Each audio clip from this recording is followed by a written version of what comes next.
Bismillahirrahmanirrahim. Assalamualaikum warahmatullahi wabarakatuh. Alhamdulillahilladzi hadana li hadza wa ma kunna linahtadiya laula an hadanallah. Asyhadu an la ilaha illallah wa asyhadu anna Muhammadar Rasulullah la nabiyya ba'da amma ba'd. Pertama-tama dan yang utama sekali, marilah kita senantiasa memanjatkan puji syukur kehadirat Allah Subhanahu wa taala yang telah melimpahkan rahmat dan karunia-Nya kepada kita sehingga kita masih diberi kesehatan, masih diberi kesempatan untuk dapat berkumpul di dalam masjid yang kita cintai ini. Tidak lupa pula salawat beriringan salam kita sampaikan, kita panjatkan kepada junjungan alam kita, yaitu Nabi besar Muhammad sallallahu alaihi wasallam, dengan mengucapkan Allahumma sholli ala Sayyidina Muhammad wa ala ali Sayyidina Muhammad. Berkat perjuangan beliau yang mengantarkan kita dari zaman jahiliyah, yaitu zaman penuh kebodohan, penuh kemaksiatan, menuju alam yang terang benderang seperti yang kita rasakan pada saat ini. Tema ceramah saya pada hari ini yaitu hormatilah ibumu. Seperti yang kita tahu, ibu adalah seorang wanita hebat yang perjuangannya luar biasa, yang kita tidak dapat ungkapkan dalam kata-kata. Dari dia mengandung kita, melahirkan kita, menyusui kita selama 2 tahun tanpa ada rasa lelah, capek yang dia rasakan selama saat merawat kita. Tetapi pada zaman sekarang masih saja banyak anak-anak yang tidak menghormati orang tuanya, bahkan merendahkan orang tuanya, tidak menghargai perjuangan-perjuangan dari orang tuanya, terutama pada ibunya sendiri. Padahal pada zaman sekarang sudah banyak para ulama-ulama besar, guru-guru, dan bahkan di lingkungan kita saja sudah banyak orang yang menegaskan bagaimana tata cara yang benar untuk menghormati seorang ibu, orang tua kita. Tapi masih banyak saja anak-anak, bahkan anak kandungnya sendiri yang tidak menghormati ibunya. Sudah banyak terjadi di luar sana yang awalnya ibunya bantu-bantu dan pada akhirnya ibunya menjadi pembantu. Sungguh, di mana rasa letak malu seorang anak tersebut membuat orang tuanya seperti itu. Teman-teman sekalian, cobalah kita ingat-ingat kembali. Sudah berapa kali orang tua kita tidak sholat tarawih, ibu kita tidak dapat sholat tarawih. Karena apa? Karena kita menangis, merenggek sampai subuh tiba. Dan pada hari tuanya dia tidak dapat juga melaksanakan sholat tarawih. Karena apa? Karena dia menahan rasa sakit di badannya sehingga dia tidak dapat melaksanakan sholat tarawih. Dan tetapi rasa sakit tersebut tidak pernah diperlihatkannya kepada kita. Bahkan di depan kita saja dia hanya tersenyum, membuat kita senang di hadapan kita semua. Seharusnya kita sebagai anaknya yang harus berpikir, sudah berapa kali dia tidak sholat duha. Karena apa? Karena kita kencing di atas kainnya. Sudah berapa kali dia tidak sholat tarawih. Karena apa? Karena kita juga. Dan sudah berapa kali dia tidak iktikaf. Karena apa? Karena kita juga, teman-teman sekalian. Teman-teman sekalian yang dirahmati Allah Subhanahu wa taala.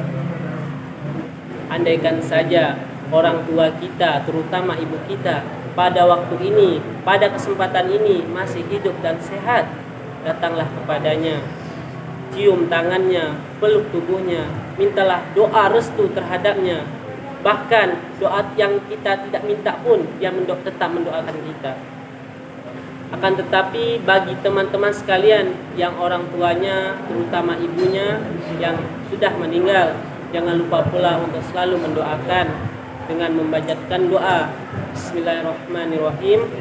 Allahumma ghfirli wali walidayya warhamhuma kama rabbayana shaghira. Semoga dengan memanjatkan doa tersebut, orang tua kita diberi kenikmatan, dijaga oleh Allah, dirawat oleh Allah Subhanahu wa taala sebagaimana dia merawat kita di waktu kecil.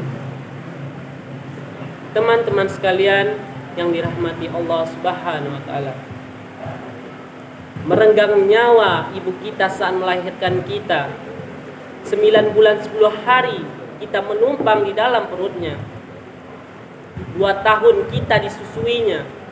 Saat melahirkan menetes darah di dalam badan kita. Begitu besarnya perjuangan seorang ibu dalam mempertaruhkan nyawanya, hanya apa? Untuk kita saja. Andaikan saja kita menggendong ibu kita dari Kepri ini menuju Mekah dan kembali lagi, belum tentu dapat membalas satu teriakan orang tua kita, terutama ibu kita saat melahirkan kita. Jadi apa yang bisa kita perbuat untuk membalas hal tersebut? Karena pada zaman sekarang, pada masa kini, kita dapat lihat sendiri banyak orang tua yang telantarkan, banyak orang tua yang tidak dihargai. Teman-teman sekalian yang dirahmati Allah Subhanahu wa taala, Allah Subhanahu wa taala memerintahkan kita untuk selalu menyembah hanya kepadanya, dan Allah juga memerintahkan kita untuk selalu berbakti kepada wabil walidaini ihsan, yaitu kedua orang tua kita. Sebagaimana ditegaskan oleh hadis yang diriwayatkan Abu Hurairah radhiyallahu anhu, mengatakan Rasulullah sallallahu alaihi wasallam menyuruh kita berbuat baik terhadap ibu 3 kali lipat dibandingkan ayah. Mengapa begitu? Dulu ada seorang pemuda yang datang kepada Rasulullah, lalu ia berkata, "Wahai Rasulullah, kepada siapakah aku berbakti pertama kali?" Lalu Rasulullah menjawab, "Kepada ibumu." Dan pemuda itu datang kembali dengan pertanyaan yang sama. Kemudian kepada siapa lagi? Rasulullah tetap menjawab, "Pada ibumu." Dan pertanyaan itu diulang kembali sampai 3 kali. Dan Rasulullah tetap menjawab, "Kepada ibumu." Dan pada pertanyaan yang keempat, pemuda itu kembali bertanya, "Kemudian kepada siapa lagi?" Dan Rasulullah menjawab, "Kepada bapakmu." Dari hadis ini kita dapat simpulkan bahwasannya ada 3 keutamaan ibu dibandingkan ayah, yaitu keutamaan mengandung, melahirkan, dan juga menyusui.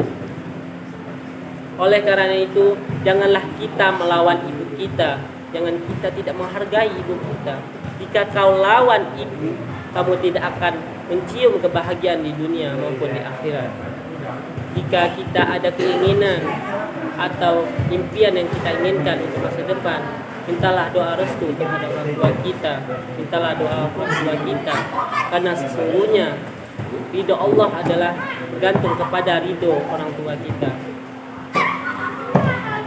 Teman-teman sekalian yang dirahmati Allah Subhanahu wa taala, anak yang durhaka terhadap orang tuanya, mereka akan mendapat balasan di dunia maupun di akhirat. Mengapa di dunia dan di akhirat mendapat balasannya? Kenapa harus di dunia mendapatkan balasan?